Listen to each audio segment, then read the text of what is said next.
Halo teman-teman, apa kabar? Semoga kalian selalu sehat ya. Pada kesempatan kali ini, kutipan video akan menceritakan alur film Korea berjudul On Your Wedding Day.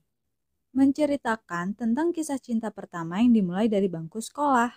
Namun, apakah cinta itu akan berakhir manis atau tragis? Langsung saja kita mulai alur ceritanya. Saat itu, tahun 2005, terdapat seorang murid laki-laki yang senang berkelahi bernama Hwang Woyeon. Akibat itu, gurunya membawa Woyeon ke ruang guru dan menghukumnya. Di sana, ia terpesona melihat siswi pindahan yang cantik bernama Hwan Seung-hye. Woyeon yang juga murid pindahan pada semester 1 mengajak Seung-hye berkenalan. Sayangnya, Seung-hye cuek-cuek saja. Kehadiran Seung-hye membuat para siswa terpesona, termasuk Taiki, si preman sekolah yang terang-terangan mengajak Seung-hye berkencan, tapi selalu ditolak. Ketika sedang kerja bakti, Woyeon mengikuti Seung-hye yang hendak membuang sampah. Woyeon melepas stiker-stiker yang menempel di punggung Seung-hye bertuliskan pacar Taiki. Spontan, Seung-hye berbalik badan. Ia menjadi kesal setelah tahu ada stiker dengan tulisan-tulisan itu.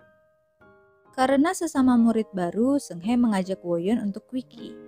Quickie yang dimaksud Seung-hye yaitu membolos. Sementara dari bahasa slang di Korea, Woyeon menyangka quickie yang dimaksud oleh Seung-hye yaitu ajakan berhubungan dengan waktu yang cepat. Mereka pun memanjat tembok sekolah dan pergi ke warung tteokbokki. Setelahnya, Woyeon mampir ke minimarket untuk membeli sesuatu. Woyeon kembali menyinggung mengenai ajakan quickie Seung-hye dan berkata Seung-hye sangat mesum. Merasa aneh, Seung-hye merebut sesuatu yang tadi dibeli Woyeon. Ternyata, Woyeon membeli kondom. Refleks Seung-hye menampar Woyeon. Sadar terdapat salah paham, Woyeon merasa malu. Esoknya, Seung-hye melihat Taiki menunggu di meja ruang kelasnya. Malas bertemu Taiki, ia pun berencana membolos lagi. Menuju halaman belakang, Seung-hye melihat Woyeon berkelahi. Tetapi Seung-hye berlalu begitu saja. Seung-hye mencoba memanjat tembok dengan susunan bangku, namun dirinya malah terpleset. Untung Woyeon segera menangkap badan Seung-hye. Akhirnya mereka berdua membolos bersama kedua kalinya. Woyeon menawarkan Seung-hye berpura-pura menjadi pacarnya agar tidak diganggu oleh Taiki. Jika bersedia, Woyeon janji akan berhenti berkelahi. Tiba-tiba Taiki datang menghampiri. Kemudian Seung-hye berkata mereka telah berpacaran. Tolong jangan mengganggu. Taiki yang kesal berkata akan membuat hidup Woyeon tidak tenang di sekolah. Makan siang, Woyeon duduk bersama Seung-hye. Seketika, Taiki melempar susu ke arah Woyeon. Woyeon bersikap santai sambil mengelap cipratan susu di wajah Seung-hye. Woyeon menatap Taiki, lalu mengambil susu yang dilempar tadi dan meminumnya. Saat hujan tiba, mereka tetap membolos untuk datang ke warung tteokbokki. Sayangnya, warung itu tutup. Mereka pun berteduh di depan minimarket. Woyeon bertanya jurusan kuliah apa yang ingin diambil Seung-hye. Seung-hye berpikir dia akan mengambil desain karena suka menggambar. Sementara Woyeon mengatakan belajar sangat membosankan. Dia lebih memilih bersenang-senang. Lalu Seung-hye menasehati Woyeon kalau nantinya waktu Woyeon akan terbuang. Jadi senang-senanglah sembari belajar. Tiba-tiba guru di sekolahnya melihat mereka membolos. Keduanya langsung kabur bersama, sampai Seung-hye dan Woyeon bersembunyi di sebuah toko. Nafas Woyeon berdegup sebab badan Seung-hye terlalu dekat dengan dirinya. Setelah dilihat guru mereka pergi, mereka ke rumah Woyeon untuk mengeringkan seragam Seung-hye yang basah. Sambil menunggu, Woyeon menanyakan ulang tahun Seung-hye, yang dijawab 8 Mei oleh Seung-hye.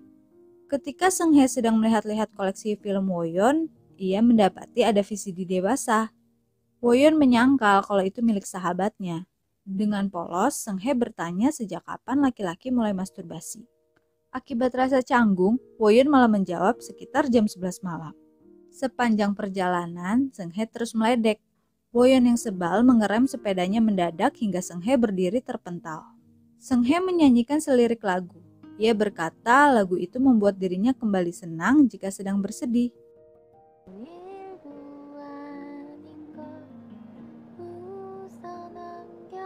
Lalu Seung-hye berjalan pulang dan menolak diantar sampai rumah. Di rumah, Woyeon mengganti password HP-nya sesuai tanggal lahir Seung-hye. Besoknya, Taiki dan gerombolannya mengajak Woyeon berkelahi. Demi menepati janjinya pada Seung Hae, Woyeon tidak melawan walaupun terus dipukuli Taiki. Pulang sekolah, Seung Hae dan Woyeon pergi makan bersama. Setelahnya, Woyeon mengantar Seung Hae pulang. Sesaat sebuah mobil box lewat. Seung Hae langsung membalikan badan terlihat takut. Di sekolah, Seung Hae kelihatan murung. Woyeon mencoba menghibur Seung Hae. Terus-terusan ia bertanya ada apa. Namun Seung Hae malah meminta Woyeon pergi. Tak tinggal diam, Woyeon mengunci ruang informasi. Diiringi teman-temannya menyanyikan lagu kesukaan Seung Hae. Mendengar itu, Seung Hae tersenyum kembali. Sehabis pulang sekolah, Woyeon dan Seung Hae pergi ke pantai. Woyeon memberikan hadiah berupa penyetel MP3 pada Seung Hae. Seung Hae pun menggambar di tangan Woyeon sebagai hadiah. Di gambar itu terlihat wanita dan pria sedang berciuman. Woyeon memberanikan diri mencium Seung Hae dan tidak ditolaknya. Kemudian di sekolah, Woyeon tidak menemukan Seung Hae. Di telepon pun juga tidak diangkat. Woyeon memutuskan untuk mencari rumah Seung Hae. Sampai ia menemukan toko salon yang dikerumuni orang. Dari luar terlihat kondisi di dalam berantakan. Terdapat suara tangisan wanita dan pria yang terlihat mabuk. Sesaat, Woyeon melihat Seung Hae membersihkan pecahan kaca. Seung Hae yang juga melihat Woyeon kaget. Lantas, ia segera menyuruhnya pergi. Seung Hae tidak juga kunjung masuk sekolah. Beberapa hari kemudian, Seung Hae menelepon Woyeon, menceritakan bahwa pria mabuk itu ialah ayahnya. Seung Hae dan ibunya sedang kabur dari ayahnya yang tukang mabuk. Namun, kali itu ayahnya berhasil menemukan mereka dengan cepat sehingga Seung Hae dan ibunya harus kabur lagi. Akhir telepon, Seung Hae meminta Woyeon menjaga diri. Bagaikan orang yang putus cinta, Woyeon menjadi sangat galau. Lulus SMA, Woyeon bekerja di kedai ayam goreng karena tidak ingin melanjutkan kuliah. Namun, setelah ia melihat sosok Seung Hae di brosur Universitas Seoul milik temannya, Woyeon berubah pikiran. Ia pun meminta izin orang tuanya bahwa ia akan mendaftar jurusan pendidikan jasmani. Orang tuanya yang tahu siapa Woyeon tertawa mendengarnya. Namun mereka mendukung keputusan anaknya. Woyeon belajar mati-matian juga berolahraga. Sampai akhirnya ia berhasil masuk ke Universitas Seoul. Hari pertama, Woyeon langsung mencari Seung Hae di kampus. Namun dia tidak berhasil menemukannya. Woyeon memiliki ide mencari di warung topoki karena Seung Hae sangat suka topoki. Di luar dugaan, banyak toko topoki di sana. Samar-samar, Woyeon mendengar suara Seung Hae di dekat situ. Segera Woyeon mendekati Seung Hae. Melihat Woyeon, Seung Hae kaget. Seung Hae tidak percaya Woyeon memutuskan masuk kuliah. Di Seoul, Woyeon tinggal di kos yang sama dengan Seung Hae. Waktu acara makan malam, Seung Hae memberitahu Woyeon dia sudah memiliki pacar. Agar hubungan mereka tidak canggung, Woyeon bersikap seakan dirinya baik-baik saja. Padahal setelah masuk kamar, dirinya menjadi galau lagi. Sahabat Woyeon menyemangati untuk merebut kembali Seung Hae dari pacarnya yang seorang kapten football di kampus. Woyeon akhirnya masuk ke tim football. Teman sekelas Seung Hae minta dikenalkan kepada Woyeon. Seung Hae menyampaikan maksud temannya, namun Woyeon tidak mau dikenalkan dengan siapapun. Ketika hari ulang tahun Seung Hae, Woyeon membawa bunga untuk diberikan pada Seung Hae. Di depan kos, ia melihat Seung Hae diberikan sebuah kalung oleh pacarnya. Woyeon cemburu hingga melempar kaca mobil pacar Seung Hae dengan batu lalu kabur. September 2007, Woyeon yang patah hati semakin tidak semangat. Ia terlihat sangat berantakan. Lalu Seung Hae membuatkan baju untuk Woyeon agar penampilannya kembali baik. Di perpustakaan, Woyeon tidak sengaja melihat pacar Seung Hae mengajak gadis lain liburan ke Eropa. Pada pertandingan football, Woyeon mendengar pacar Seung Hae berbicara. Jika menang pertandingan, ia dan Seung Hae akan pergi ke Eropa.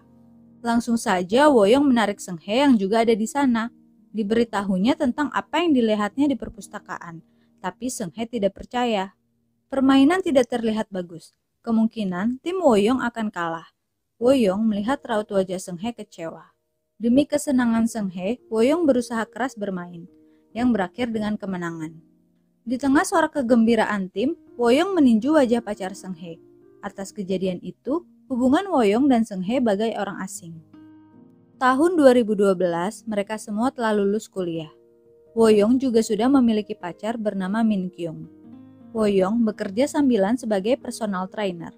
Saat ia sedang membagikan brosur gym, Tidak sengaja, Woyong melihat Seng He yang kini bekerja sebagai model dan bintang iklan. Waktu mereka minum bersama, Woyong mengaku dirinya sudah memiliki pacar. Sementara Seng He single karena fokus pada karirnya. Di sela obrolan, Seng He mendapatkan kabar temannya tidak bisa menyupirinya ke lokasi syuting. Dengan senang hati, Woyong menawarkan bantuan. Mereka pun menjadi dekat kembali karena sering bersama. Perasaan Woyong tidak berubah. Ia mengaku pada Seng He masih menyukainya. Seng He tidak ingin menjadi orang ketiga. Ia meminta mereka tidak usah bertemu lagi. Hal itu membuat Woyong tidak fokus saat menjalani ujian masuk guru jasmani. Woyong akhirnya memutuskan hubungannya dengan Min Kyung. Lalu ia menemui Seng He yang sedang syuting. Woyong memberitahu ia telah putus dan hanya Seng He yang ia inginkan.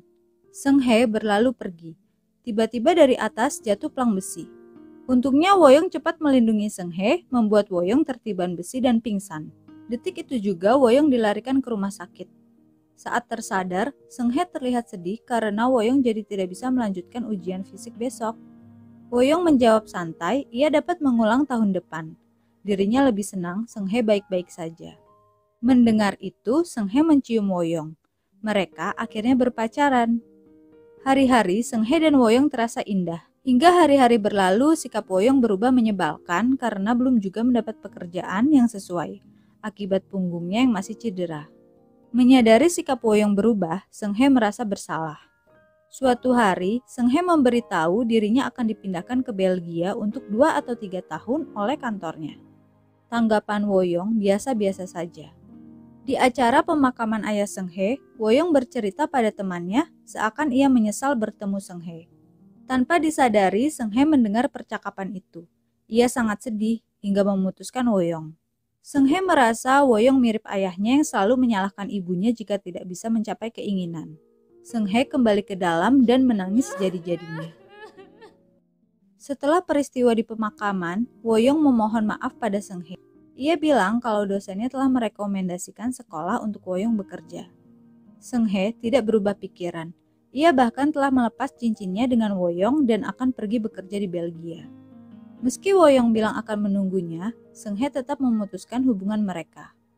Kini Woyong telah menjadi guru. Saat dirinya sedang mengajar, Seng He yang telah kembali ke Korea memberitahu Woyong ia akan menikah.